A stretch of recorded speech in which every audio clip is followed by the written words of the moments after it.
Terima kasih Bung Roni. Yang kami hormati rekan-rekan DPP PD Perjuangan, ada Pak Komarudin Watubun, Mbak Yanti Sukamdhani, Bung Roni sendiri, Pak Dian, Pak Dedi. Kemudian di belakang ada Mbak Yuke dan didampingi seluruh tim nasihat hukum. Ada Pak Adi Darmo, Wakil Sekjen, Pak Magdir, Mbak Erna, dan teman-teman semuanya, Bung Jo dan sebagainya. Rekan-rekan pers, Assalamualaikum warahmatullahi wabarakatuh. Salam damai sejahtera untuk kita semuanya. Om Swastiastu, Namo Buddhaya, salam kebajikan, rahayu. Marilah kita bersama-sama pekikan salam nasional kita, salam perjuangan kita. Merdeka! Merdeka! Merdeka! Terima kasih. Seluruh masyarakat Indonesia, rekan-rekan DPP, para penasihat hukum, rekan-rekan pers, dan saudara-saudara sekalian. Pada hari ini, setelah cukup lama berdiam diri, melakukan perenungan terhadap berbagai bentuk kriminalisasi hukum yang ditujukan kepada saya, maka tibalah saatnya untuk memberikan penjelasan kepada seluruh masyarakat Indonesia dengan sebenar-benarnya. Apa yang menimpa saya tidak terlepas dari kepentingan politik kekuasaan. Mengapa? Sebab banyak pakar hukum yang telah melakukan kajian, bahkan suatu eksaminasi hukum dan fokus group discussion terhadap putusan atas nama Wahyu Setiawan, Agustiani Tio Fridelina, dan Saiful Bahri, sebagaimana telah dilakukan antara lain oleh Profesor Dr. Amir Ilyas, Profesor Dr. Eva Ahyani Sulfa, Profesor Dr. Ridwan, Dr. Khairul Huda, Dr. Mahrus Ali, Dr. Beni Harmoni Hereva, Dr. Aditya Wiguna Sanjaya, Dr. Maradona, dan Dr. Idul Rizkan, dan lain-lain. Dalam eksaminasi tersebut, nyata-nyata tidak ditemukan suatu fakta-fakta hukum atas penetapan saya sebagai tersangka, baik kasus suap maupun suatu tindakan melakukan obstruction of justice. Dalam Undang-Undang KPK pasal 21 misalnya, tindakan obstruction of justice terjadi pada saat penyidikan. Dari hasil eksaminasi juga tidak ada bukti permulaan yang sah menurut hukum untuk menetapkan saya sebagai tersangka. Pada tahapan proses ini, sikap saya sangatlah kooperatif dan mentaati seluruh proses hukum di KPK. Tiadanya fakta-fakta hukum tersebut juga diperkuat melalui keterangan ahli dalam proses pra-peradilan.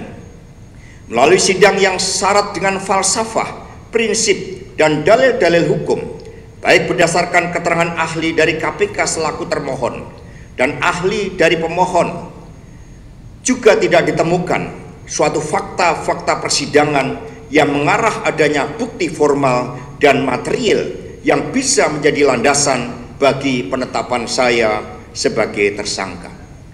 Nah, karena itulah kami juga men-challenge atas keputusan pra-peradilan tersebut kepada para ahli hukum untuk melakukan eksaminasi terhadap seluruh dalil gugatan pemohon, jawaban termohon, dan keterangan para saksi, para ahli dalam pra-peradilan tersebut. Jadi ketika hasil pra-peradilan adalah NO, saya melaporkan kepada Ibu Megawati Soekarno Putri. Lalu Ibu Mega mengatakan, memberikan semangat kepada kami semuanya dan mengatakan, jangan khawatir, keadilan akan selalu menemukan jalannya. Jangan pernah khawatir, karena kita punya nafas perjuangan yang panjang. Jadi Ibu Mega mengatakan kita punya nafas perjuangan yang panjang. Ini yang tidak mereka lihat. Dalam eksaminasi tersebut, nyata-nyata tidak ditemukan suatu fakta-fakta hukum atas penetapan saya sebagai tersangka kasus suap maupun suatu tindakan melawan obstruction of justice. Jadi itu perlu kami tegaskan kembali.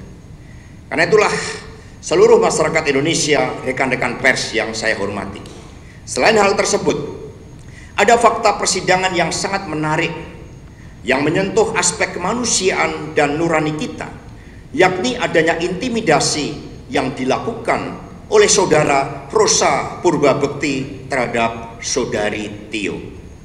Demi ambisi menangkap saya, saudari Tio diintimidasi dan dibujuk dengan gratifikasi hukum sebesar 2 miliar rupiah. Syaratnya, saudari Tio harus menyebutkan keterlibatan saya. Apa yang disampaikan oleh saudari Tio tersebut dilakukan di bawah sumpah. Sumpah di hadapan Tuhan Yang Maha Kuasa, di hadapan Allah Subhanahu wa Ta'ala. Dan tangannya itu berada di atas, di bawahnya Al-Quran, kitab suci. Tidak hanya itu, saudari Tio juga diminta untuk menyebut orang-orang di lingkaran pertama Ibu Megawati Soekarno Putri agar bisa dibidik para penyidik tersebut. Ini baru disampaikan kemarin ya di dalam keterangan resminya. Demi melancarkan aksinya, saudara Rosa Purbabekti sampai menggebrak meja dan mendesak untuk mengganti penasihat hukum Tio. Puncak intimidasi saudari Tio adalah bahwa yang bersangkutan dikenakan cekal bersama suaminya untuk tidak bisa berobat ke luar negeri akibat kanker yang dideritanya. Padahal jauh sebelum kasus ini naik lagi ke permukaan, saudari Tio sudah berulang kali berobat ke Guangzhou bagi penyembuhan penyakitnya. Namun agenda kemanusiaan ini pun diabaikan oleh saudara Rosa Purbabekti.